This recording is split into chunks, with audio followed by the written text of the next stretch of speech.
MG Listener update terbaru, banjir di wilayah Kabupaten Pati, Jawa Tengah terus meninggi hingga 1,6 meter. Desa Banjarsari, Kecamatan Gabus terisolasi karena akses jalan menuju desa tergenang banjir. Aktivitas warga pun kini lumpuh total. Untuk makan, warga hanya mengandalkan kiriman nasi bungkus yang diantar oleh sejumlah relawan. Sebanyak 498 kepala keluarga terisolasi dan untuk keluar dari desa warga menggunakan perahu kecil milik mereka.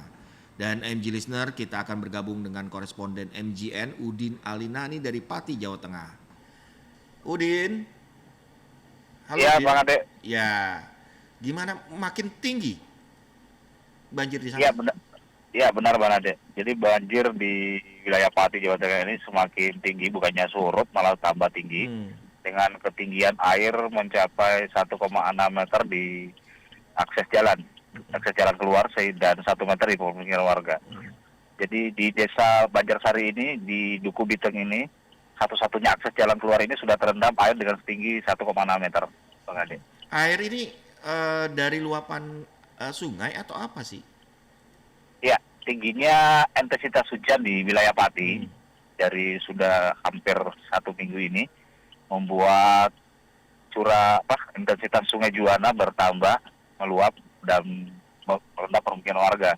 Kemudian diperparah lagi dengan dibukanya pintu Sungai Wilalung di Kudus yang mengarah Pati, karena Kudus juga ini air sudah melimpas, sudah merendam 23 desa di Kudus.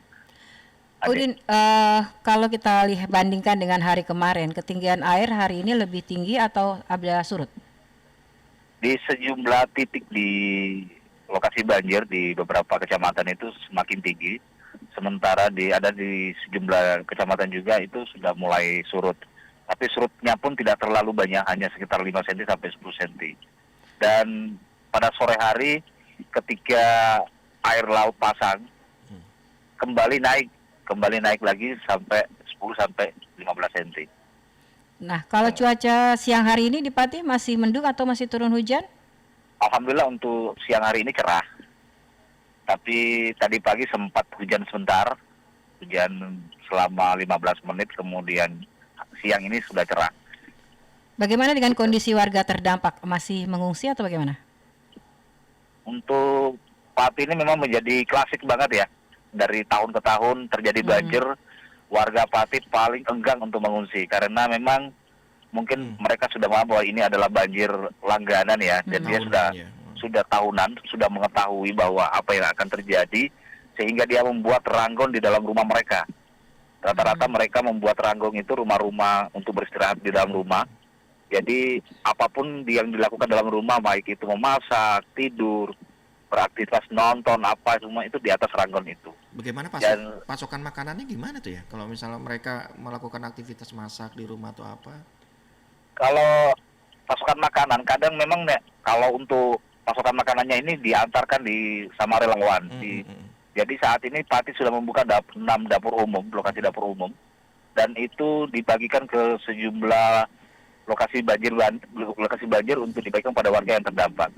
Jadi memang sudah untuk memenuhi kebutuhan masyarakat, setiap hari dibagikan nasi bungkus gitu, Pak. Ini kan sudah 6 hari ya. Kondisi mereka gimana? Ada yang mulai terjangkit penyakit, mungkin kan kalau di daerah banjir kan sering ada biasanya penyakit kalau udah banjir kan ya, karena kan dia masalah air ya. Itu bagaimana kondisi di sana tuh? Ya, jadi memang kemarin sepantauan dari pagi di sejumlah desa yang terdampak banjir itu seperti di desa Karangrowo, kemudian Ngastorrejo, Juwana, dan Minto Basuki serta Banjarsari ini sudah banyak warga yang mengeluhkan gatal-gatal.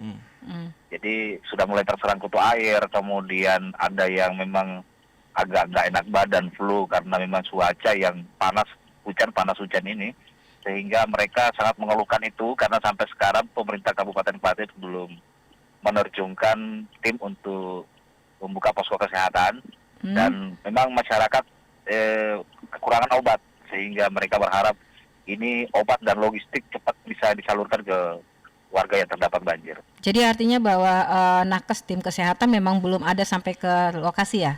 Atau ada tapi titiknya masih sedikit atau bagaimana?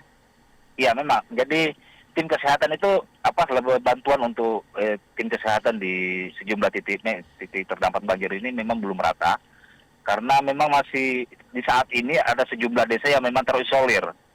Jadi dia bila warga belum bisa ditempuh jalan masuk ke dalam desa itu belum bisa ditempuh dengan berjalan kaki maupun kendaraan sehingga harus ditempuh dengan naik perahu. Tetapi ini masih terlalu sehingga untuk pelayanan kesehatan maupun suplai logistik ini masih terhambat. Kira-kira berapa banyak atau berapa kakak yang di daerah-daerah terisolir tersebut? Misalnya di desa Karangrowo sama Ngastorjo, kemudian di situ ada sekitar di desa Karangrowo itu sekitar 300 kakak. Kemudian Ngastorjo itu sama hampir 300 kakak. Banyak juga ya. Kemudian di Minto Basuki itu 498 kakak. Yang di Banjarsari hampir 498 juga. Kemudian di Juwana paling banyak juga. Jadi ada 10 desa yang dilanda dan berarti lebih dari 2.000 kakak. Kalau 2.000 kakak satu keluarga bisa 3 atau 4 berarti udah berapa banyak itu? Udah 8.000 orang.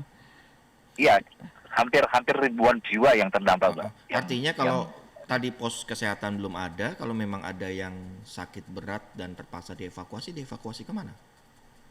Dia langsung dievakuasi di puskesmas, ya. Jadi di puskesmas rumah sakit, ya. Jadi dijemput dengan tim SAR, langsung ya, dibawa ke rumah sakit. Seperti kemarin yang dievakuasi di Desa Doropayung, karena memang sakit dievakuasi langsung setelah berhasil dievakuasi langsung dibawa ke rumah sakit. Itu perahu karet bisa masuk sampai ke lokasi ini, desa terpaling terisolir. Iya benar bisa. Bisa masuk ya. Bisa. Saya ingat saya dulu kan kalau liputan banjir di Pati itu kan banyak yang tempatnya yang kecil jadi ketakut ini kan. Susah masuk ya, susah diakses ya. Kalau yang ke dalamnya itu ya. Ya, memang kedalaman tertentu bahkan ada yang sampai 2 meter di kedalaman tertentu. Jadi ketinggian banjir memang sangat tinggi saat ini. Kalau perlengkapan untuk bayi bagaimana? Kalau perlengkapan bayi sementara ini memang bantuan logistik yang masih sangat kurang, Mbak. Nah, logistik seperti apa tuh? Jadi logistik kayak bantuan beras, bantuan Indomie, bantuan pakaian anak, popok. Jadi Pampers. Jadi mereka itu belum mendapatkan bantuan seperti itu. Yang mereka dapatkan hari ini bantuan untuk makanan siap saji. Itu siap saji itu yang disediakan oleh pemerintah. Yang disediakan oleh pemerintah maupun relawan. Dari dapur ya, dapur umum ya. Dapur Tapi umum, itu sampai ke daerah terisolirnya atau hanya yang dekat-dekat sini aja atau bagaimana? Ya, yang daerah terisolir selalu. Jadi sejumlah relawan juga ke sana.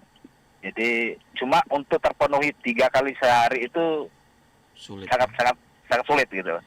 Karena memang dari jarak satu dapur umum ke desa terisolir itu masih sangat jauh. Jadi artinya bahwa ada bantuan makanan tapi siap saji dan itu jumlahnya juga terbatas, tidak 3 kali satu hari ya. Nah, bagaimana dengan ketersediaan air bersih? Kalau airnya masih banyak, tapi air bersih bagaimana? Jadi untuk air bersih ini memang masyarakat ya masih ada air bersih karena sumur-sumur mereka yang misalnya di dalam rumah itu masih bisa digunakan. Kemudian kan udah kena banjir. Kalau sumur mereka kan tinggi, Mbak, di dalam, Mbak. Jadi Mbak ini. Kalau dalam ketinggalan rumah kan bervariasi, ada yang 50, ada yang 30, ada yang bahkan 90 cm. Jadi memang masih tercukupi lah air bersih untuk mereka. Cuma untuk makanan yang memang kadang mau masak kan kalau nggak ada nggak bisa. Jadi sangat kurang lah untuk makanan. Udin, ini kan sudah berapa hari ya? Bahkan pasti aktivitas belajar mengajar diliburkan. Iya. Sampai kapan? Ada informasi nggak? Aktivitas belajar itu sampai menunggu banjir surut, ya. Jadi selama banjir masih belum surut, ya aktivitas belajar dihentikan. Dia belajar daring dari rumah. Jadi karena untuk mengurangi risiko terjadinya sesuatu hal yang tidak diinginkan. Karena memang anak-anak kecil dan sekolah pun terendam sampai 1 meter ketinggian banjir sehingga sangat sulit untuk dilakukan proses belajar mengajar di sekolah. Baik. Artinya kalau mereka belajar daring berarti listrik nyala dong? Listrik itu. Nyala. Jadi pasokan listrik di Pati ini lancar, di daerah banjir, lokasi banjir pun tidak pernah terjadi mati lampu. Tapi nggak ada Jadi, kejadian Koslet ini apa? kan, Banjir biasanya. banjir apa ke korslet atau orang nggak ada. kena strum Sampai saat listrik ini kan? masih aman-aman saja, ya, Oke. masih aman-aman saja. Baik, koresponden MGM Udin Ali Nani dari Pati, Jawa Tengah. Terima kasih dan tetap jaga kesehatan.